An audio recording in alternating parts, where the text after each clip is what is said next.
Hey, Fidelity. How can I remember to invest every month?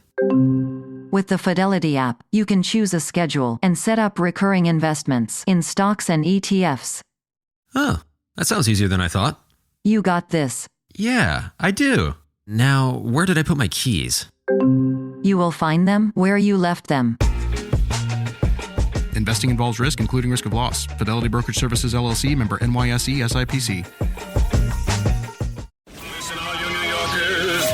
Excuse me, taxi. Okay, man, we're looking around. This is the 77 WABC minicast. Welcome back. I'm Rabbi Joseph Potasnik. And I'm Reverend A.R. Bernard. Reverend, all of us in life have to face challenges, some more daunting than others. And the question becomes, how do we confront the challenge? Our guest today, Larry Grogan, who's been on the program before, is going to run 100 marathons in 100 days. The question is why? So, Larry, why don't you tell us about what you're looking at? Well, thank you for having me. I was diagnosed with Parkinson's disease 7 years ago, and I was devastated thinking that this is something I can't beat, I can't muscle up and overcome, but rather I have to learn how to survive it and live with it. And as Viktor Frankl said in Man's Search for Meaning, you can take away everything, but you can't take away the spirit. And that spirit is something I hope to ignite in other Parkinson's patients around the world to encourage them to not give up on moving and exercise and health and living their best life.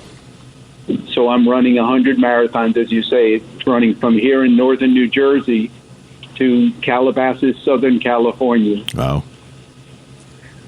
This raises the question. You have Parkinson's disease, and yet you can do something like this? Help the audience understand that. Well, let me say, I hope I can do it. I know I can try. And getting to that start line on March 24th is my immediate goal. But with the spirit and my best effort, I believe I can. I live by the motto that movement is medicine. And despite the fact that Parkinson's makes it harder to talk, harder to walk, harder to smile, it doesn't make it harder to live. And I'm fighting back in some sense, using exercise as a means of staying healthy and active. And I'm doing it because I think I can. Isn't that the usual prescription for patients who have Parkinson's? I mean, obviously there are medications out there, but the best medication is to remain fully active as much as possible. Absolutely, absolutely. As a matter of fact, exercise in some recent studies has been shown to be neurotropic, to actually create some nerve growth in the nerve cells that die in Parkinson's and create better quality life and health medicines and all the other treatments to work more effectively. So truly, movement is medicine. And I live by that credo. Well, I've heard that from time to time, that medicine helps your body heal itself, but the body has to be engaged, has to be involved, regardless of the medicine, correct? Absolutely. And for psychological reasons, physiological reasons, physical reasons, and mental, and the whole kit and caboodle, exercise improves the quality of life for all of us, and those of us with neurodegenerative diseases maybe more so. Now, you were athletic before you went into this kind of marathon, right? I was. I lived by a credo of doing Ironman triathlons around the world. I was a chiropractor and an acupuncturist. Took great delight in using physical and movement to enjoy quality of life. And, of course, Parkinson's made me have to redouble my thinking and work a little harder at it. But quality of life is still there, and I hope that I encourage people. There's a statement that came out a couple of weeks ago. They said that Larry is running for people that think they cannot. And that message is an important one, to not canonize or make a big deal out of me doing this run, but more make a big deal out of that somebody can do it and so can you. And that's the message I hope people get. I love the idea of the power of movement. My wife has multiple sclerosis. She's not in a wheelchair, but it's difficult for her to move, and she lives with a lot of pain. but it's that movement that keeps her functioning, that keeps her alive, that keeps her spirit active. And yeah. So that's a powerful thing. Was there any indication before you were diagnosed that something was happening? Well, it's interesting you say that, because it might be helpful for your listeners to know that very frequently it goes undiagnosed for years, maybe even decades, and there's slowness of movement, little subtle things. I was visiting a friend who's getting married in Chicago on a weekend 7.5 years ago, and I went through 3 revolving doors in one day and banged my shoulder all 3 times, which seemed like nothing, but turned out to be maybe the first sign and symptom, because it does kind of infest for years and years. But the message that I hope people get is that it isn't a verdict. People don't die from Parkinson's, they die with it. And they can die moving, living a rich life, the spirit of life, living, loving, and laughing. Wow. So who designs this regimen? I mean, obviously you were very active, and running marathons was something that would not as challenging as it would be for others. But how does one find what to do? I mean, you get the diagnosis. You're not a runner. What's the next step? To move, no matter how small it is. Walking is great activity. I've told many people that are looking forward to seeing me run that it's not a pretty sight, but I'm running. And to enjoy doing it at their level. For some people, it's rolling in a wheelchair because they're restricted to a wheelchair. But just a simple act of walking, starting to do some activity, starting to do things that raise the heart rate a little bit, just to get out and live.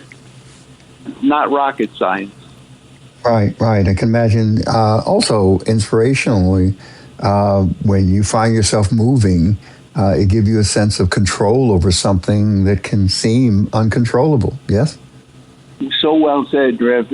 Actually, for moments, I actually forget about the Parkinson. Yeah. I get well up with tears because there's those moments where I think maybe this is just a dream, and maybe it's just a fantasy, or maybe it's just a nightmare. And I think we all get to choose what we do.